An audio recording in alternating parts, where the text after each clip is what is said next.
This is the beginning of what could be the craziest year of our race career.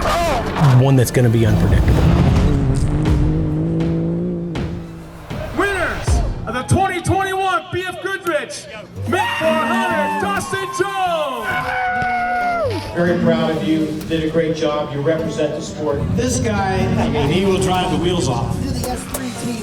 Thank awesome job. Keep it up right there.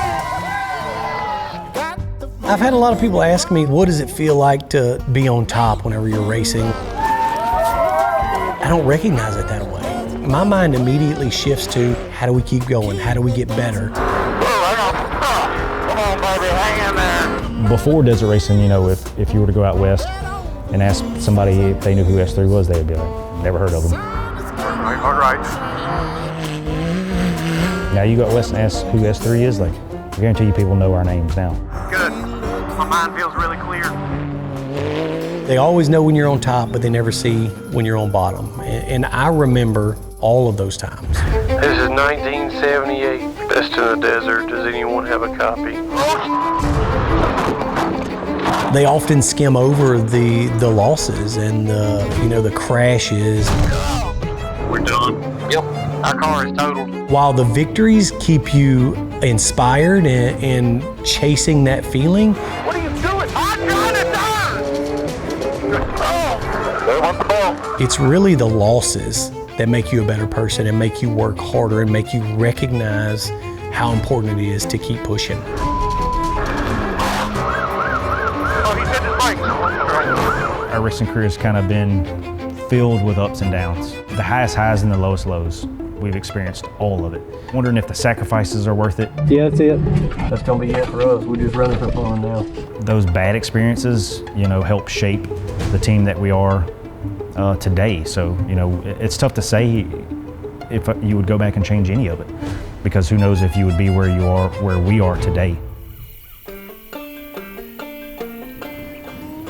Racing was kind of the natural evolution of S3. You know, we started the shop, we were building parts, building cars, and then it kind of transitioned into, you have a power sports shop, you're building suspensions and parts for people to race on. It was only natural for us to start a race team to advertise our own parts. And so that's kind of how we got into mud racing. No, he didn't want nothing to do with it. We were literally at a mud ride, and I mentioned to Shane about wanting to start a race team. But Dustin got so PO'd, he got up and went to bed. He thought it was a total waste of time. We got Shane on board. Well, then Dustin, maybe, I'll do a little of this. Really and truly, it's kind of where DJ and I both started. And then we were like, you know what, let's branch out. Let's start doing some UTV cross-country racing. And we kind of transitioned to that style of racing and won several championships. They'd win everything, you go to a race, they'd have 20 trophies lined up after the race. It didn't take long for racing to become a huge part of S3 Power Sports and almost a necessity for us to promote our own parts that we were out racing on. The rest is history, so to speak. Desert racing was always something that was so intriguing to me, and it was absolutely on my bucket list to do some desert racing. And desert racing in general is just so unpredictable. You just got to be firing on all cylinders all the time. But that's part of what makes desert racing so attractive too. Can-Am lost their B team, and they were looking for a team to fill that slot in desert racing. Our name got brought up, and so we get a phone call. Have you ever thought about desert racing? Well, yeah. And that's the first thing I told Can-Am whenever they called and discussed possibly becoming a factory race team. And so Mr. Mao was the one that kind of opened my eyes to, like, there's only a few times in life that these doors open. There's not often a, let's wait till next year, let's see what happens. It's you step through that door or that door closes, and we chose to step through that door. No sleep, huh? We did it. I will go sit in the desert all day again and see this. We did it. We did it. Thank y'all, everybody. Being that we're from Louisiana, we didn't have a lot of information on it. We literally built our first car off of Google Images, looking up desert racing UTVs, and then we went just straight through the full rule book to just figure things out. If you look at that first vehicle to what we produce today, you just shake your head. Those guys were nuts racing that thing. And what we did realize at that time was there's not a lot of coverage on desert racing for UTVs. What is the racing conditions? What logistically do we need to be prepared for? For us, that was a good opportunity to be like, let's share that information. We're having to figure it out on our own. Let's encourage people to get out there and figure it out too. Whenever we started down this road, Mr. Mound knew that there was a limited time for him to race. He started racing when he was in his 50s. And it was very important for him that he document this so that one day when his grandkids were old enough to be into power sports and be into racing, they could look back and realize, like, man, Pawpaw did some neat stuff back in his day, So that was the whole reason for doing it. it kicked off something with Visions of Victory that we never foresaw.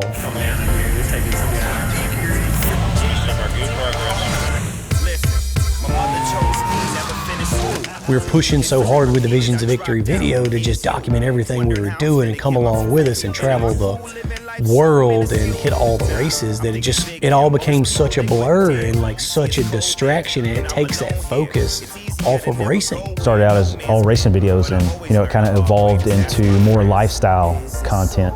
We realized like we've got to get back to where we're full focused on racing, and part of that was cutting Visions of Victory. It sucked.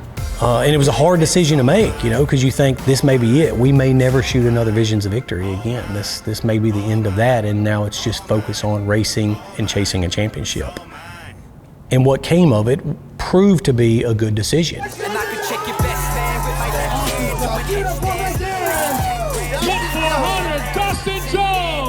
We've had the most successful seasons in racing since then. We've gone back to back at the Mint now, and we won it for our third time. Do it again, baby. One more time. We've gone second 2 years in a row for the championship with big wins in both seasons. You could almost say it was a blessing in disguise. It served its purpose. It allowed us to focus on racing full time. Unofficially first place. Get out of here! We were doing what we needed to do and getting the job done. Now here we are in 2023, you realize, man, we've been doing this for 10 years. This is now a part of S3 Power Sports legacy is the racing and the race team. If you end up second in the championship, I know that you'll accept that, and you'll come back next year going for number one again.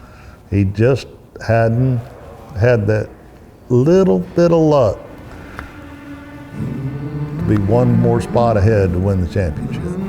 And that's what we're going for. We're going for it harder than we've ever gone for it before. We've been so close so many times. The past 2 years, we finished second for the championship, and it was down to the wire. It came down to a controversial last race. It is the 10th year of S3 racing. Our focus shifts fully to winning that championship. It's the most important thing to us. We're throwing all the cards in, we're throwing all the chips in. Nothing can interrupt that. Nothing can get in the way of that. This could be our last run at the title.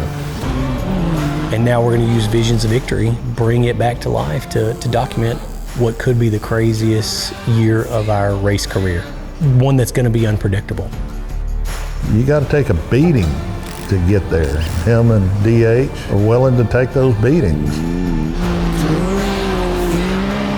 It'd be very validating that all these people that believe in us, like they took a chance on us and, achieved the highest goal that there is, winning a championship.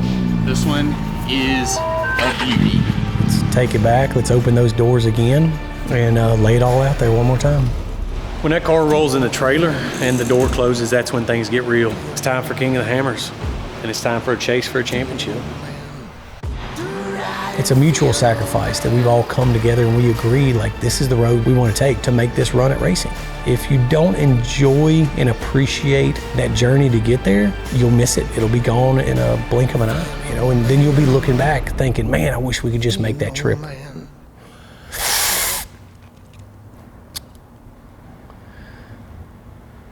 You'll look back and think, man, I wish we could just make that trip one more time.